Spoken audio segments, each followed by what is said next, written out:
Hi beautiful people, welcome to this atelier. I'm your host D and I'm excited to share this Milkmaid top sewing tutorial with you.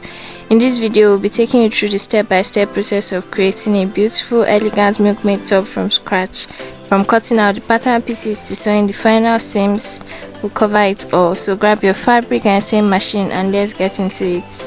If you are new here, please subscribe to the channel for more sewing tutorials.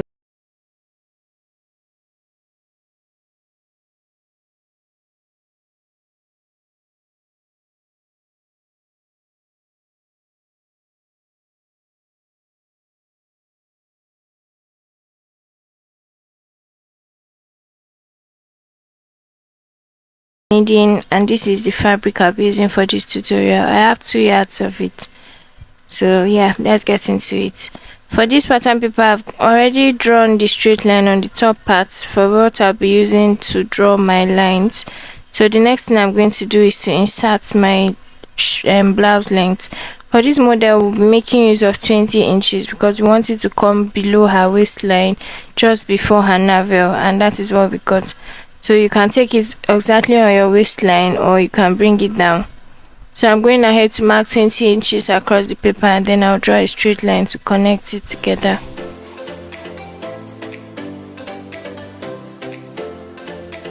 Next thing you want to do is insert your back, or we call it shoulder line. So for this client is 15 inches.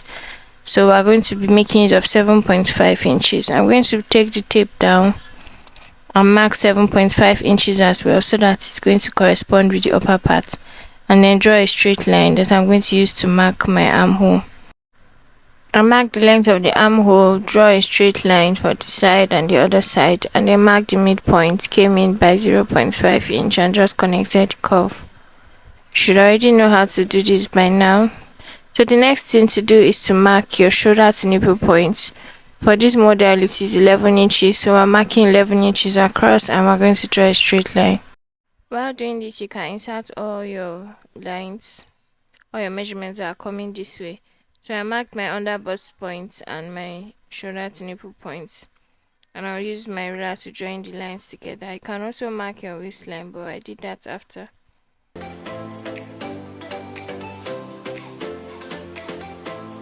You want to go ahead and label it shoulder to nipple, under bust point, and your blouse length, so you don't get confused. The next line I'm going to be inserting is the waistline, so I'm just going to place it.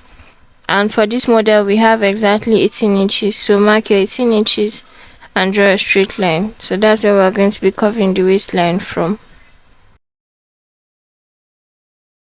The next thing you want to do is to insert your chest line. For me, I'll be making use of 7 inches because I don't want it to be too low. I make use of 8 inches, 5 inches, depending on how deep you want the neck to be. After marking 7 inches, I went ahead to draw a straight line on the paper and label it chest line. Unfortunately, this part was not in frame, but I went on the under bust line and I came up by 2 inches mark. From that line, I marked 2 inches upward. After doing that, insert your nipple to nipple measurements and draw a straight line. To get the size of our cup, I used the nipple to nipple measurements and I just placed the tape from the edge of the paper to where it stops and I marked it. After marking it, I used my curved ruler to create a curve connecting that point to the under bust point and then to the 2 points mark I marked on the other end of the paper. So for the design of this particular Milkmaid top, there is no dots on the lower part, so there will be no point inserting a division on that part. It's just going to be straight on the body. So the next thing to do is to insert the body measurements, and I'm dividing the bust by 4, the waist by 4, and then the lower waist also by 4. After marking all the lines, I'm going to draw a straight line connecting all of them together. Once you are done with that, you're also going to go ahead and insert your sewing allowance. You can do that in your fabric, but I did mine before cutting. So we can cut it out now. I'm going to cut it real quick and show you what I did with it. I didn't cut it completely, I just cut out the edges so I would use it to cut the back. Once you are done cutting, you want to get another folded piece of paper and place your front bodice on the back part. So for this, I gave a space of 2 inches on the folded side, and I'm just going to use my pen to trace it out. You can use your pins or anything you can use to hold it down, to hold the front bodice down, and then trace it out. This is what we have after tracing it out, and because I want the back to be slanted, I didn't cut it straight. So I just measured about 4 inches downward, 3 inches thereabout, and then used my ruler to connect the lines together. You can go lower or higher depending on the style of back you want. After that, I simply marked where my dart will be, which is the nipple to nipple measurement divided by 2.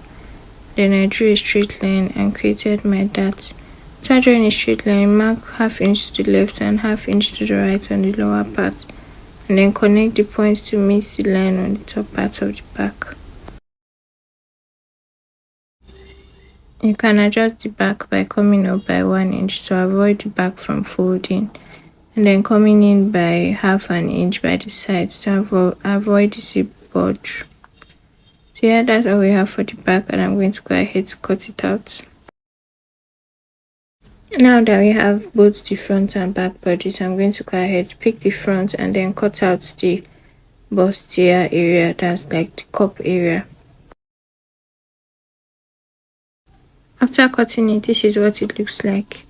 You want to go ahead and split it open on the midpoint so you can do the slash and spread method. That's what we'll be using for the cup area.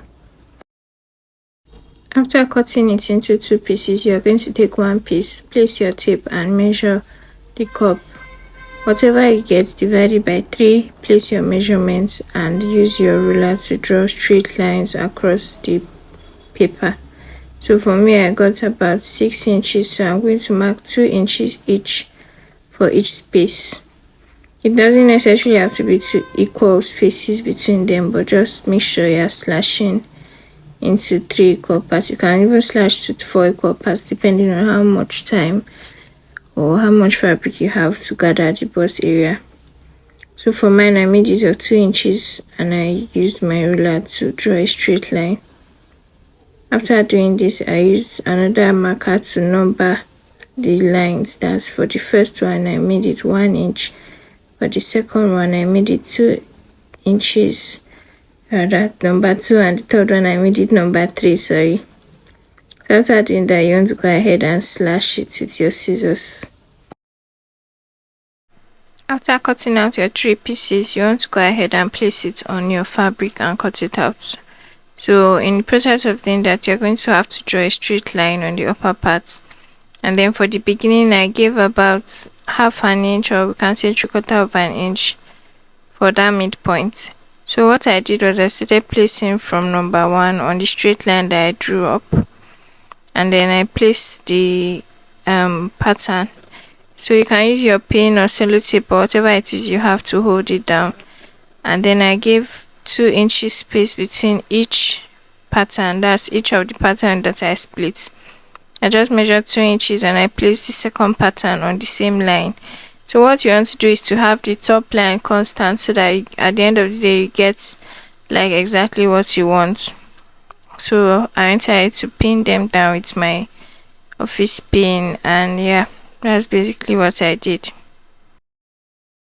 After doing that, you want to go ahead and trace out the edges. So what I did was I added ½ inches round on the lower part, and then I just traced it out and cut it out.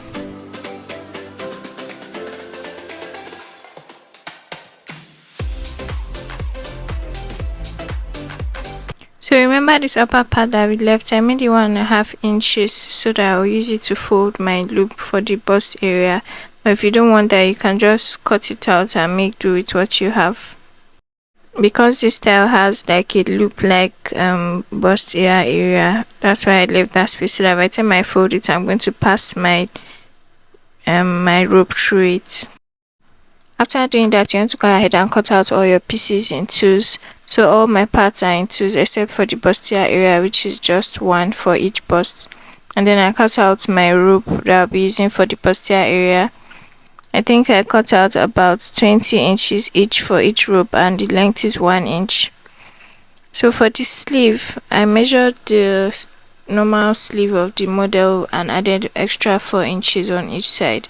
So at the end of the day, you have about extra 8 inches of length.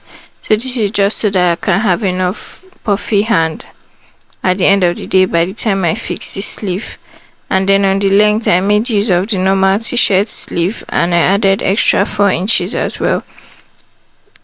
So I'll be taking out about 1.5 inches for the folding on the lower part, and then about 1 inch on the upper part. I also turned my rope to about 1/2 inch and I ironed it straight. So the next thing I did was to join the bustier area. I closed the upper part and I created like a loop, so it gives this effect by the time I pass my loop through it and it gathers.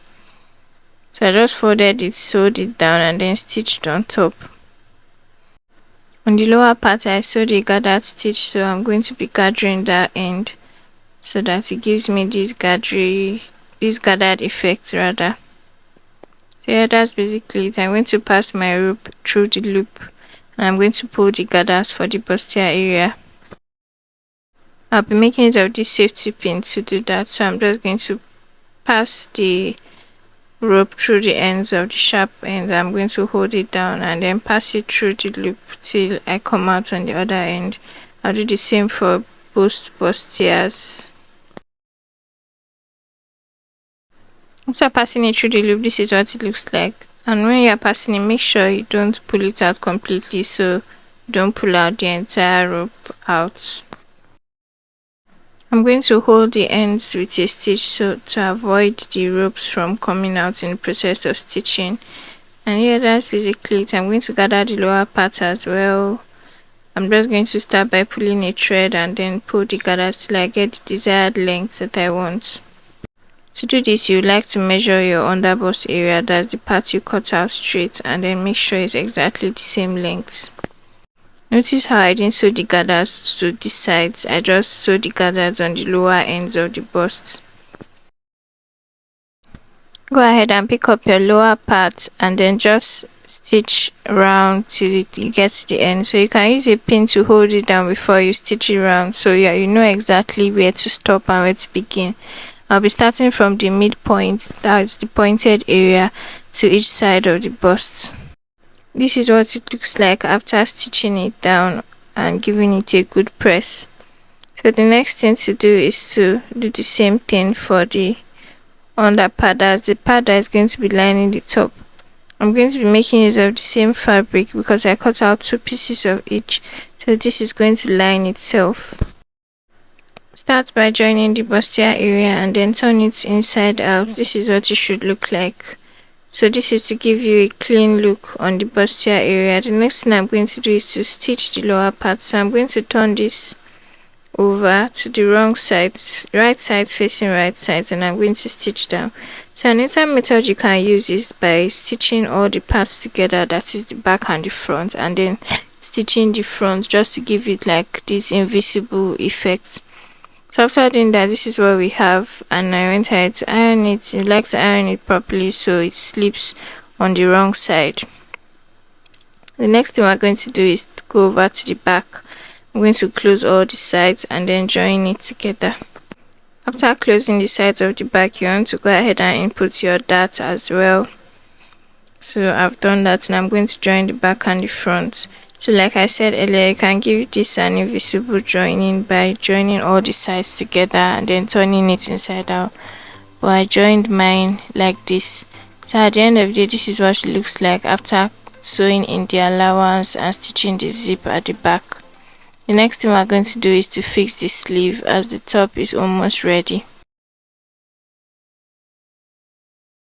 To fix the sleeve, I cut out about 8 inches of elastic, and I'm going to use that to pass across for the sleeve. So for the upper part of the sleeve where it's going to sit on the shoulder, I'll be using this elastic. What to do is take your safety pin and just pass it through, and then you're good to go. So I'll do same for both sleeves and then go ahead to stitch the lower part as well.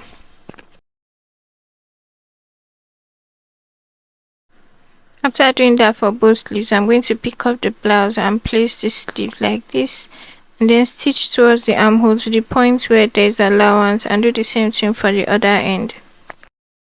When I'm done with that, I'm going to hem the lower part of the sleeve and pass the other part of the elastic.